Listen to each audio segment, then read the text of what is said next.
आज उत्क्रमित मध्य विद्यालय सिलौटा में बच्चों को 2D आकृतियाँ जैसे वृत्त, आयत, वर्ग, त्रिभुज, समलंब और 3D आकृतियाँ जैसे कि घन, घनाभ, बेलन, शंकु और पिरामिड के बारे में परिचित करवाया गया है।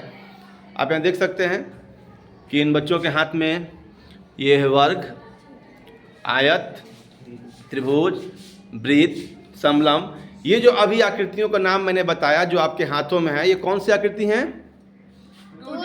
2D आकृति है। क्यों 2D है? क्योंकि इसमें केवल 2 बीमा है, 2 डायमेंशन है, लंबाई और चौड़ाई। इसमें केवल 2 बीमा है, लंबाई और आप देख सकते हैं आपके पास जो है उसमें आपको ये समतल आकृतियां हैं, जितनी भी ये समतल आकृतियां हैं और इसमें 2 बीमा है, लंबाई और चौड़ाई।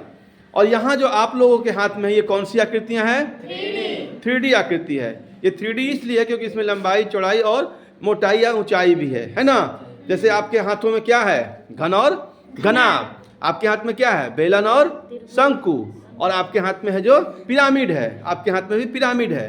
तो ये जो है हमारा 3D आकृति है, जिसमें लंबाई, चौड़ाई और मोटाई या ऊंचाई जिसको हम कहें 3D डायमेंशन हो, 3 बीमा हो, यह हमारा जो है 3D आकृति है।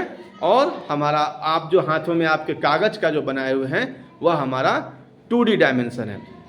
तो अगर मैं आप लोगों से पूछूं कि बताइए बेलन कैसा आकृति है, 2D है कि 3D है?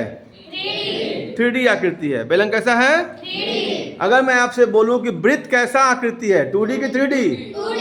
2D है ना, ठीक है। आयत कैसा आकृति है? 2D है ना, क्योंकि उसमें 2 बीमा है।